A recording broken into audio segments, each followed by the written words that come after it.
Right. This is about the menopause. Employers urge to normalise menopause in the workplace. Uh, God.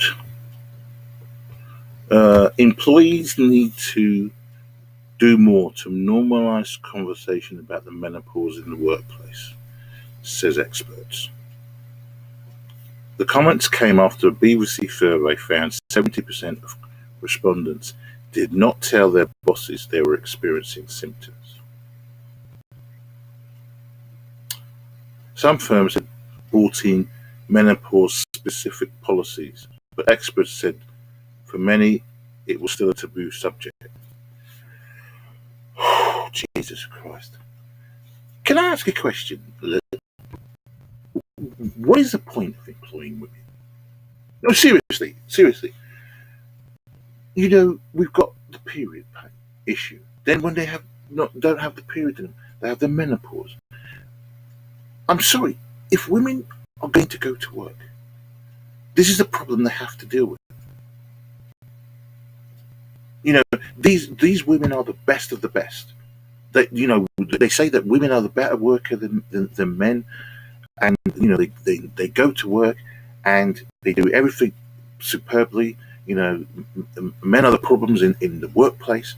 So if you want to go to work, this is the problems you have to deal with. They're not men's problems. Men don't have menopause. Men don't have period pains. Men have um, their own issues, but they come to work. You come to work.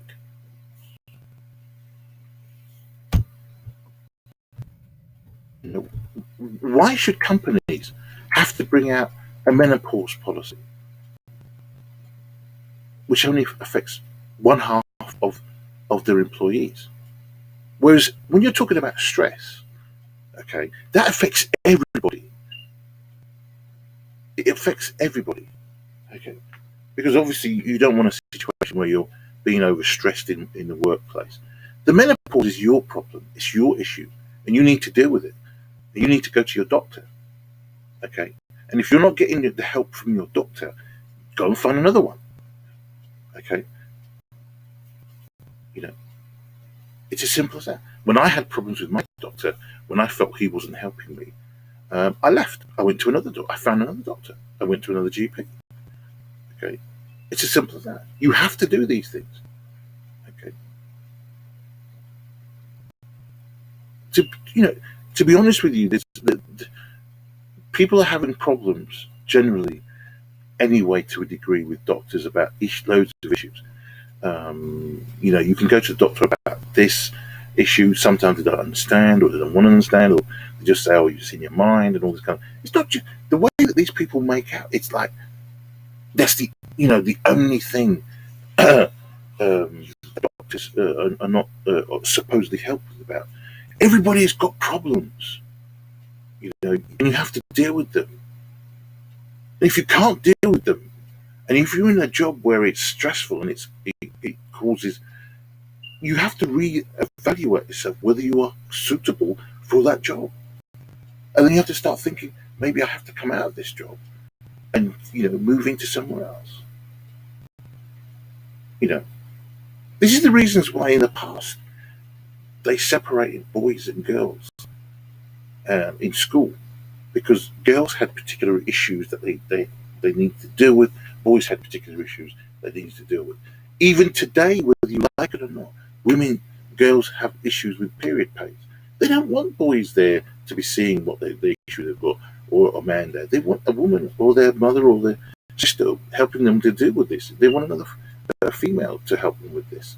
So, there are times. That's the reason why I feel that they should have schools for girls and schools for boys. Okay, university for men, universities for women. And then many of these problems that especially what we're seeing in universities, because it seems to me that the problems that have been occurring in universities are being led by women, are being led by the feminist movement. It's simple and as pure as that. It's being led by demented feminist lesbians who are pushing the agenda. And then you get the chucks, the manginas, the male feminists, you know, geezers who have no balls, who are coming in and jumping on the bandwagon with them. These are feminine geezers. Let's carry on. GP and menopause expert Louise Newson said it was a silent issue for too many organisations. Why is it a silent issue? It's not that you listen. You go there. The company's not there to comfort you. You're there to work for the company, to earn money, and to earn money for the company. It's not there to help. It doesn't give a damn too much about any personal issue you have to deal with yourself. And this is the problem. A lot of these problems are impacting on businesses. Many of these women should really look at setting up their own businesses. And if they set up their own businesses, they can work their business how they want to work. If they want to come in at 12 o'clock in the morning, okay, and then work till 9 o'clock in the morning when everybody's 9 o'clock in the evening, that's fine. But if other companies are starting work at 8 o'clock in the morning or 7 o'clock in the morning, okay, and they're trying to get hold of you as a company, and yours, no, we don't start till 12, then you're going to lose business, or you're not going to get business, or it's going to be very difficult for you to trade. They'll go somewhere else. They'll find another company that's open where they can deal with it properly. This is about business. And you want to work in the workplace, then you have to be able to work in that workplace, or find a job that will be suited for you, so that you can alter yourself, the way you work. Because if women are suffering the menopause, look, I have a certain amount of sympathy, but this is not a problem of men. Men didn't cause the menopause on women. It's because it feels like they're trying to blame men for the issue. They've got to find something to blame men. But you're the guys who invented menopause. No, we didn't. It was God. We didn't do it. Men are not to blame for the menopause. I just read where a woman, this so-called, I think her name is McLean, and the statement that she said, that when she goes on the tube or on the bus, she made the point about males, about opening the window. I mean, she's saying that when women go onto the tube or the bus, on the tube, menopausal women should wear a badge. That when someone sees a woman with who's got menopause condition, and she gets hot flush, a man should stand up and let her sit. Because, like with women who get pregnant, and they go on the tube and they get a bit, people automatically get up to allow her to sit down. But it seems to be always the men who's got to stand up. Very rarely does it seem to be women. I mean, some women I've seen do it. A woman comes on and will get up and let her sit down. That's fine. But generally, I usually see, a woman comes on and she's standing there, and a guy said, "Do you want to sit down?" Who's pregnant, and she will sit down.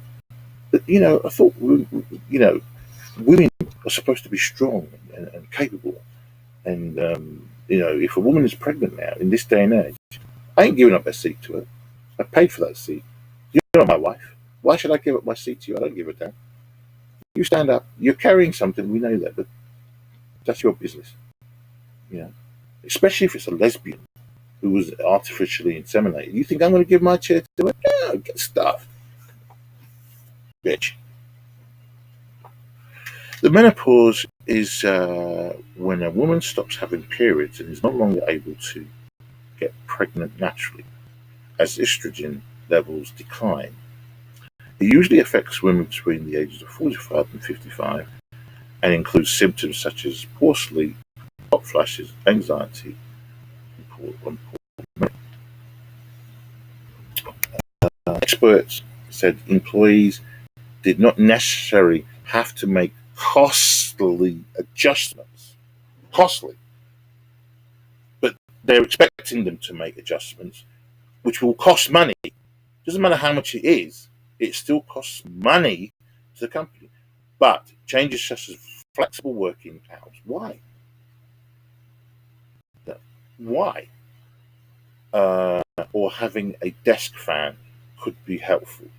Who's supposed to pay for the desk fan? If there's already air conditioning in the property and it's air conditioned environment, then, but I mean, obviously, if you go into an office that's not air conditioned, um, go and buy a fan. Why should the company buy you a fan? You know? When I worked at my company, I must admit, I used to go to different offices. I had a fan during the summer. I actually bought myself a fan. It cost me about 15, 60 quid. It was a small one. It was a clip-on one. Really nice fan, actually. You could clip it to a desk, plug it in where there was a plug in. If I was working at a system on the wall and it was hot, I would put that on.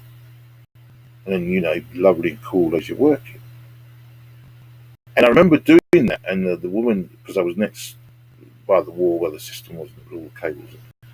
And the woman said, "Oh, that's a nifty little fan." I said, we said, "Oh, yeah, I got it from, I can't remember, I got it from one of the big stores." She said, "Oh, again, one of those is really good."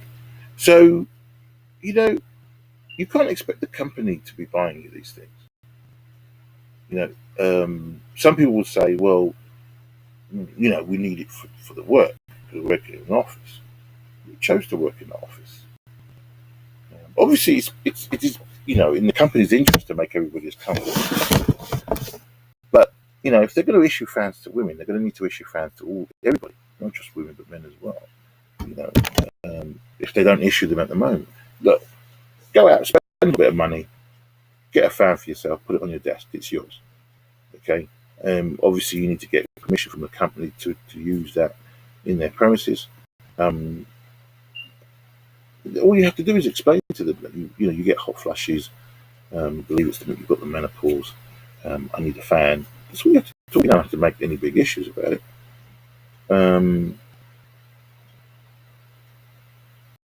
Experts said, that's extraordinary, isn't it? Such as poor sleep, hot flushes, anxiety, and poor memory. Whew! Experts said employees did not necessarily have. Yeah, we've already gone through that.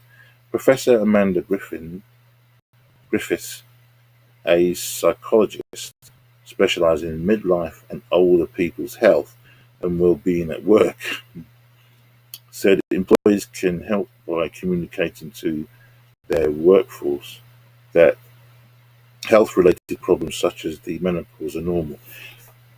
I was, I was, I didn't. I was reading of a guy who does maintenance on the electrical high-powered overhead power supply, and he has to wear a suit. It's like a caged suit, or whatever, you know, and there's a rod, and they have to use that because there's, in fact, 1,000,000 volts is pulsing around his body through this suit that he uses. 1,000,000 volts.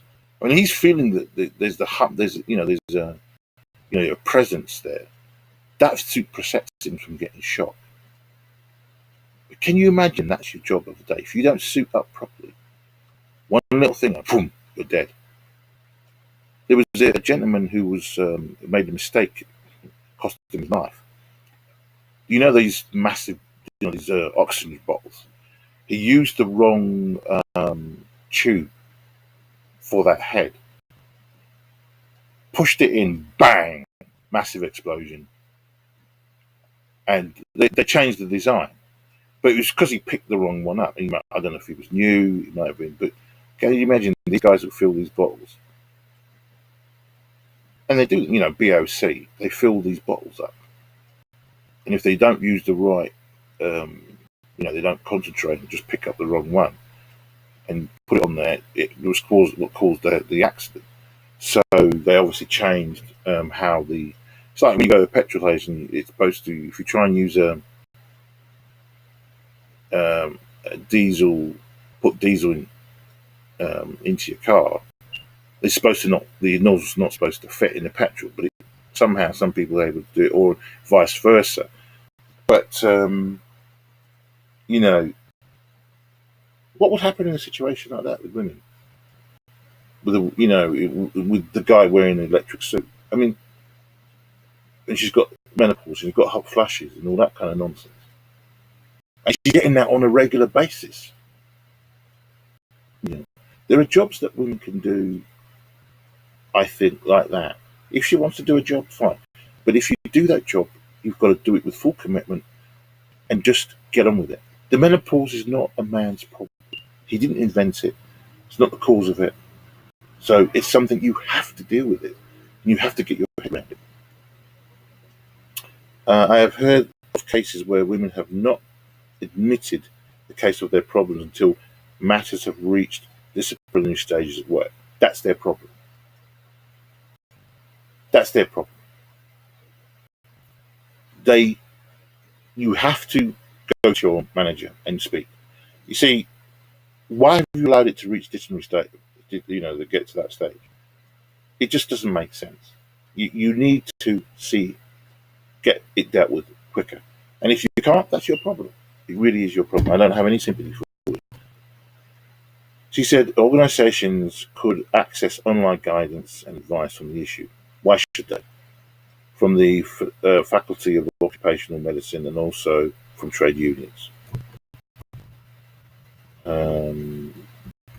Stay at home. The BBC survey asked 1,009 women aged 50 and 60 how their experience of the menopause had affected their work and relationship, and what their symptoms and treatment were.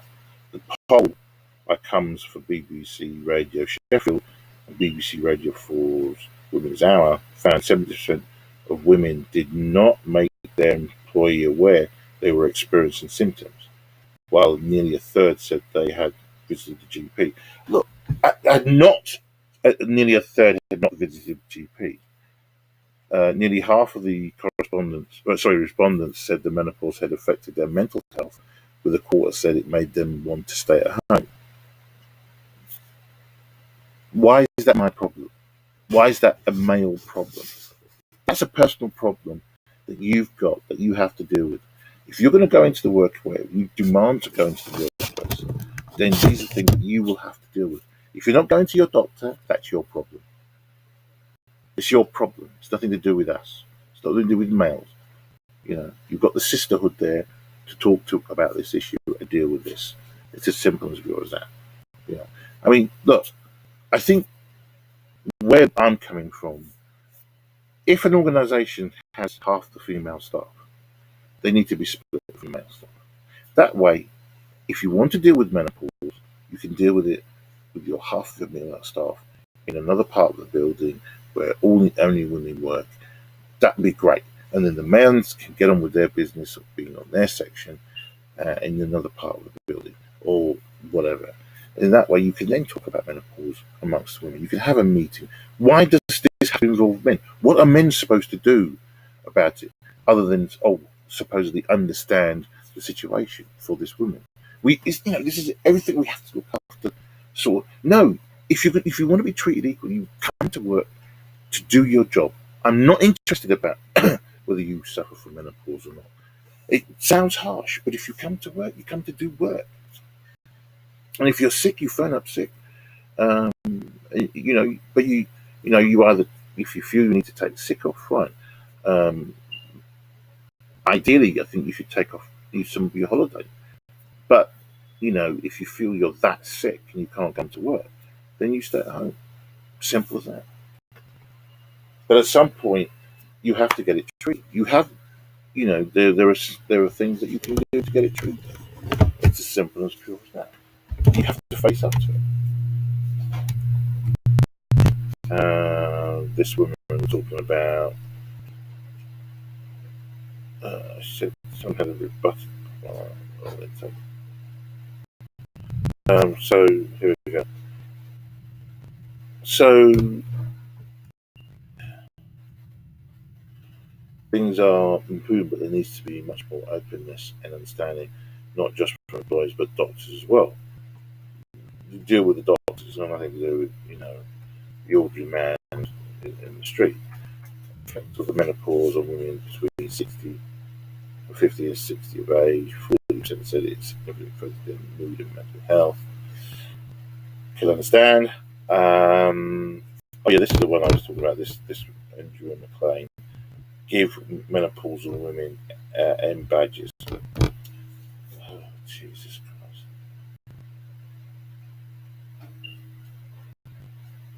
Christ. 20% said their GP had been unhelpful in dealing with the symptom. You're gonna get. That's how it works. I mean, nothing's perfect. You know. But you have to keep banging away at the GP, or go to another GP, find a new GP. You know, an aging population, an increasing number of women in workforce means in the future there will be a higher proportion of working women at menopausal age. A similar study carried out at King's College London in collaboration with the University of Nottingham, looking to improve the menopausal experience for working women.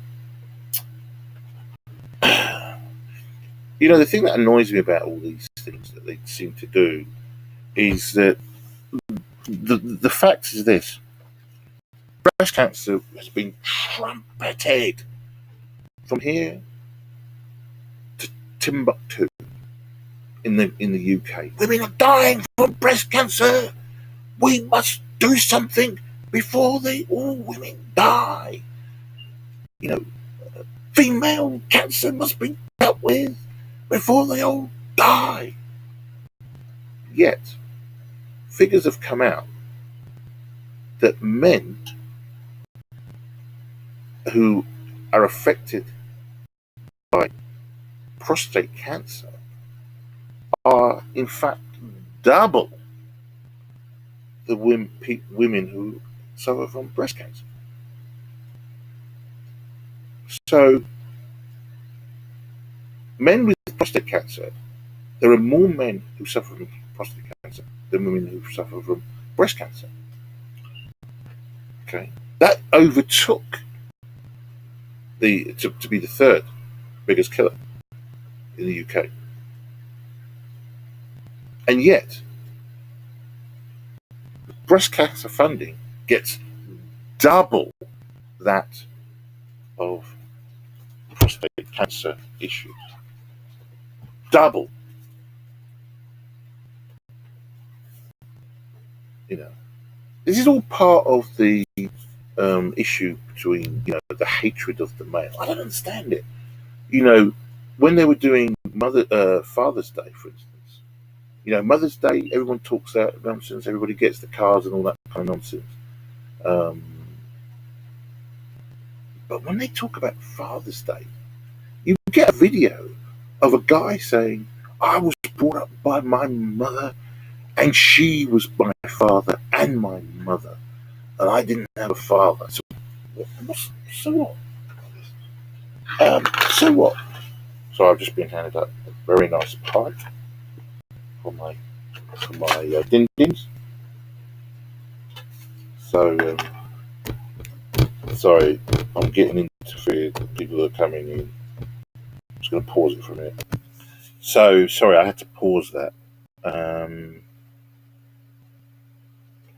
But it says here, or even having some flexible working, the women might have been having difficulty sleeping, so having a later start to work might be feasible for some women, or just to miss the rush hour as well.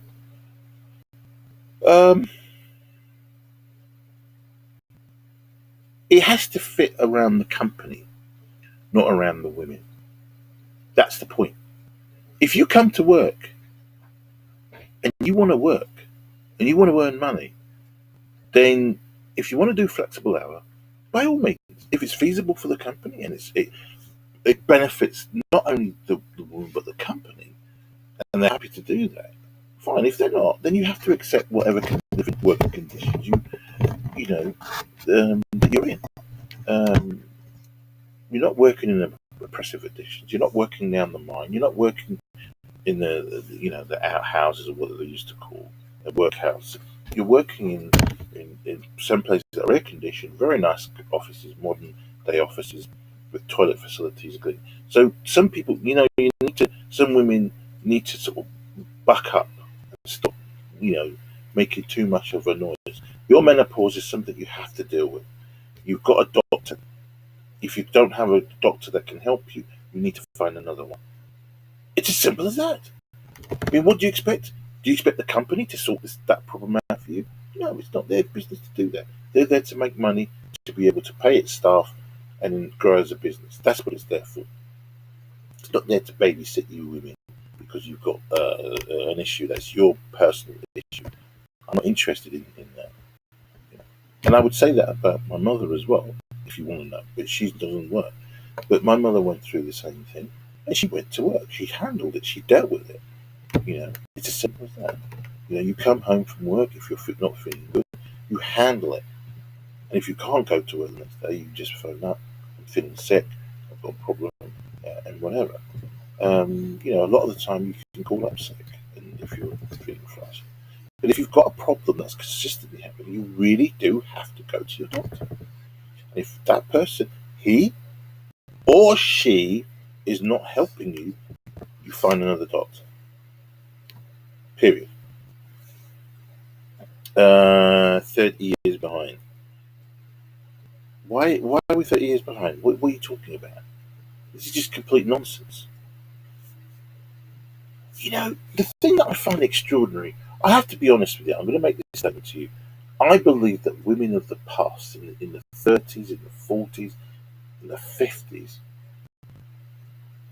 in the 1900s, well, generally, I think they were tougher than tough in comparison to women today. Some women, people say, oh, because some women are going into the boxing ring now, some women are going into, MMA. I reckon if you were to take some of those women, because back from those days, and they were trained from MMA, they would deal with a lot of women today who are going into MMA. They would handle themselves without any problem. They were tougher than tough back then compared to them. They had a much tougher mind. Yes, there were things that you could see that some people had and their problems manifested it out. But generally, people did deal with their problems. Yeah, they were called sometimes hysterical. I suppose that was part of the menopause, people becoming hysterical. But I'm sorry, this is a problem that women have to deal with, and you have to find your problem. It's nothing to do with what am I as a guy supposed to do. Like the prostate cancer. What are women doing for men about it? Nothing. We don't expect you to do anything about it. It's our problem that we have to deal with. We have to lobby the government for more money for research to be done out. Or, after all, most of it's our money anyway. Or we have to set up centres. Men will have to set up centres for prostate cancer, or by advertising to advertise to men. You must get it done. It's nothing embarrassing about it any more than a woman going to get checked for, underneath for her, lower part. It's the lower part of the body. That's the way it is. It is an uncomfortable thing, but men have to do it. Men will have to go. We all have to go and get ourselves checked out, whether we like it or not.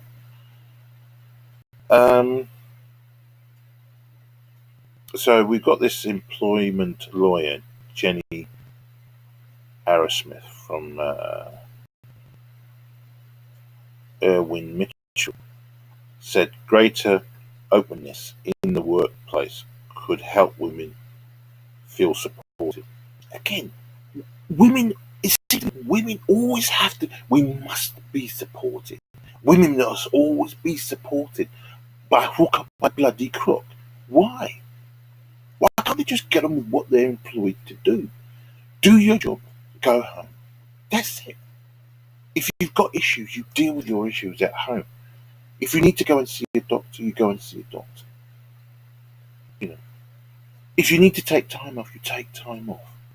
If you can't get that time off because it's scheduled, I mean, when I was in the company I worked for, You had to book ahead, or you had to get your governor's permission. You couldn't just book it, time out. It had to be looked at. Maybe, nah, sorry, mate, you can't have that period. It's fully booked. And then it was part of the, you didn't have to choose other parts of the year to go on holiday, you know, or take time off. You know, it's it, it's everybody's affected by the work, and you have to deal with it. She said, just as many employees now, just as many employees now have a stress policy. That stress policy applies to everybody in the workplace, not just half the the employees who happen to be women. It applies to everybody. So if you're as a man suffering from stress, if you're a woman suffering from stress, it applies to everybody, not just to one half.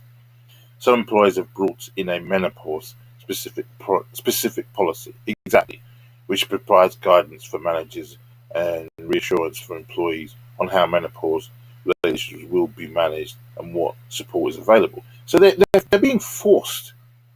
Companies are being forced to take on these policies that only affect half of the population, who should really deal with this themselves.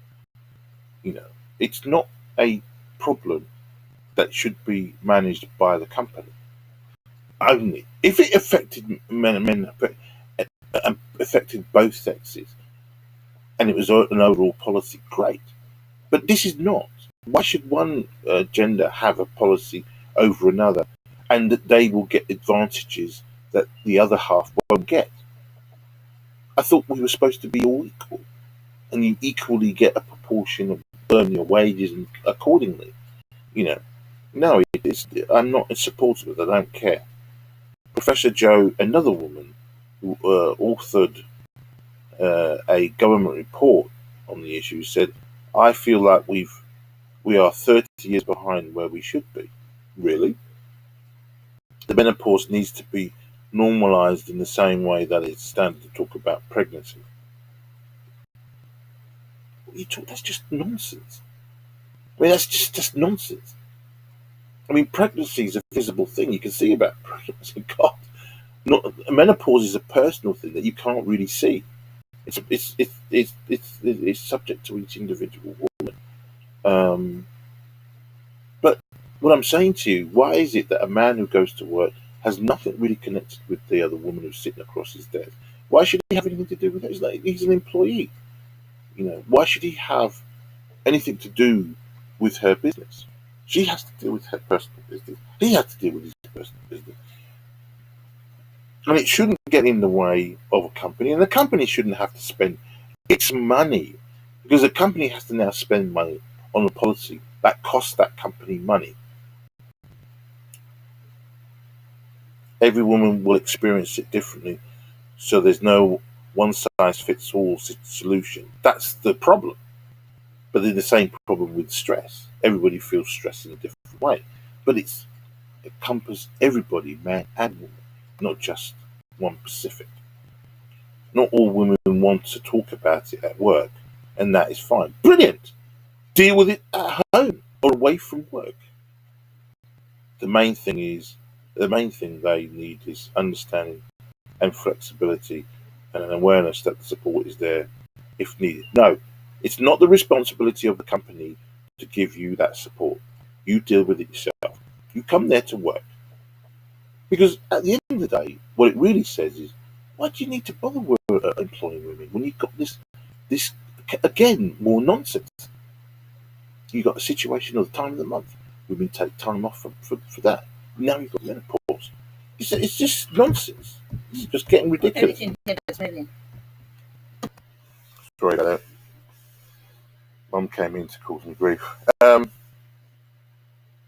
It says here, not all women want to talk about it at work. The main thing they need is understanding flexibility. No, you need to deal with this problem yourself. You have to be grown up. You're a big girl. You've got big girl's pants. You deal with it yourself. Okay, it's not responsibility of an employee to have to do all this nonsense. The company has got its own issues that it has to deal with. and it needs to spend its money accordingly to build the business and the company. And there's too much of this. We must support women in this. We must support women in that. More and more women are going into the workplace, and yet they make out that they're discriminated against consistently all the time. That they're even though they are the majority in the UK, they still say they're classed as the minority. Where are you a minority? It's just nonsense. Um, I would say a lot of companies, if you can find a way not to employ women, so you don't get all this nonsense, because this is nonsense, you know, then don't bother, mate. Simple as that. Don't bother. It's not worth it.